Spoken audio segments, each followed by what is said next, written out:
What's up, fam? Extraordinary Life with Elijah, and you're watching this video on Sunday, December 28th, 2025 at 10:50 a.m. MST. And I hope you had a very Merry Christmas and the last episode of 2025. It's such an interesting time of the year to merge seasons. I've always loved these points where you're merging from one season to the next. There's such a sense of finality, that the end of a thing is better than its beginning, and then this sense of anticipation into what is new. So with that, Azzy is my extra and I am the ordinary. She just got done doing something new back in 2022. She just finished out her first time at a day camp. And at first she was super excited. She'd never been away from home for a whole day before. Her friend Hadley and her sister Paisley were both gonna be there, so they were both gonna be able to have fun, tons of fun together. So she's very excited about that. But after her first day, coming back from day camp, she was so sad that she sat down with Charla, my wife, and just cried and asked, please do not send me back to day camp. We told her, honey, just go to bed, sleep on it. Let's wake up in the morning, see how you're feeling. But as we merged into breakfast, nothing had changed. As we just fought our way through breakfast one bite at a time, over tear after tear after tear, she just pleaded with us, please do not make me go back to day camp. Now my wife came at it from the side of, honey, think of all the fun that you're gonna have. Hadley's there and Paisley's there. Like, don't you wanna go back? I interrupted my wife and said, honey, it's not a question. I'm gonna give good parenting and good discipline. I looked at Azriela and I said, honey, you don't have a choice. You're going back to day camp. As I was direct and confrontational with Azriela, that as the father, I made a firm statement. You are going back to day camp and you don't have a choice. Azriela looked at me with eyes just pleading, Dad, why do I have to go back? I looked her in the eye and I said, honey, I'm sending you back to day camp because it's hard. I wish that I would have had a camera to capture her face. It was so precious. A look of confusion and why? And she, through the confusion, asked me, Dad, you want it to be hard? That's when I told her, Azriela, I don't want it to be hard. I'm not making it hard because I want you to have a bad time. Honey, I know it's going to be hard for you. And I'm sending you back into it so that you can learn, you can grow, you can mature, that you can become stronger. And all of the people at the camp, that I know them, that I went there as a little boy. I grew up in that camp as well. And we have money in your account for the store, for you to spend money there. We know what day you're gonna be swimming, and we are ready to send you dressed in your swim clothes and put sunscreen on you. We're creating an environment around you that is safe.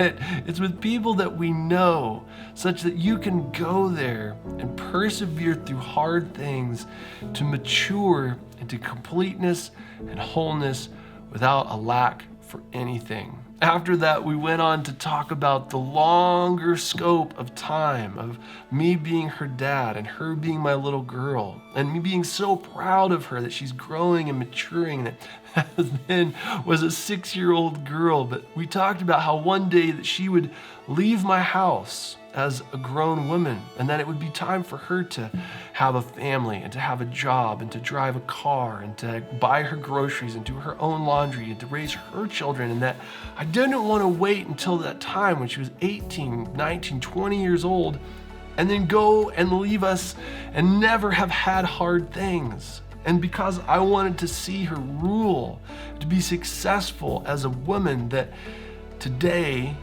she was gonna go back and engage the difficulty of day camp. finishing out the week. She had a wonderful time. As of recording this, I'm recording this on a Friday.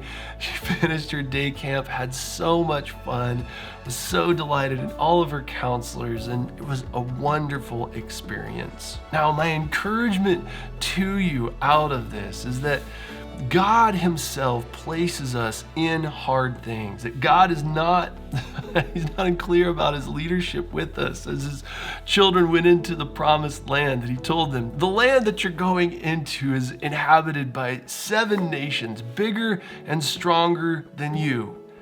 Now go take the land. Jesus did the same thing. He told his disciples, in this life, you will have trouble, but take heart. I've overcome the world. If they hated me, they're going to hate you twice as bad. Now, I'm sending you out like lambs among wolves. Go get them, kids. When Jesus says things like that to me, that very often that my face falls and I'm like, Jesus, you want it to be hard for me? And that he, with the same gentleness, looks at me and says, no, I don't want it to be hard for you, but I am sending you into hard things so that you can become aware of your fullest maturity and strength in ruling in me. I've placed the fullness of the kingdom in your account, ready to make withdrawals on it to accomplish the will of my Father. All of it's there. That I was the solution before the foundations of the earth. I was the lamb slain. I know your needs before you ask me. That I have solutions before you know that there's a problem. And even if that's problems that you create yourself. As I was recording this video for you here, I was having such a hard time.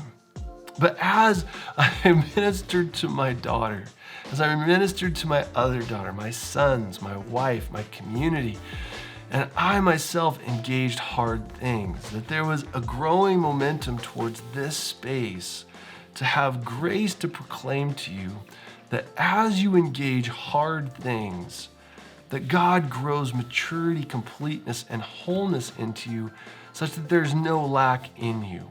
That you can engage what God has given you to do with confidence and rest, knowing that you have been given every good thing that you need to thrive within it. Coming to the end here of 2025, merging into a new year of 2026. As we have just finished Christmas and considered that Jesus came into a very hard situation, that he, as the Prince of Peace, having died, been buried, and rose again to life, that his life is an example that you have the ability to merge into this next season of time with confidence, knowing that our Father is oriented towards your good. If you subscribe to what I am doing, hit the button, hit it, and then get it. Hit the bell as well so you get notified with the new content. And if you loved this video, you didn't just like it, hit the thumbs down button. Pray blessings on our lives together. I love you guys lots, and I will see you in the next video, which starts now. It's a great day. I have no idea. I'm looking forward to the future when I can watch this video and I can watch the video from 3.5 years ago, pair it together with the events and happening in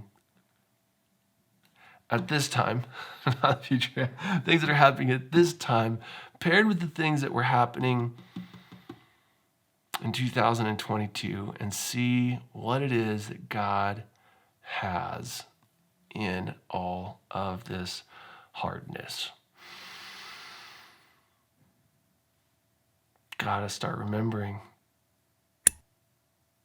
What's up, fam? Extraordinary Life with Elijah. And today, Azriel is my extra, Kailani is my extra, and I am the ordinary.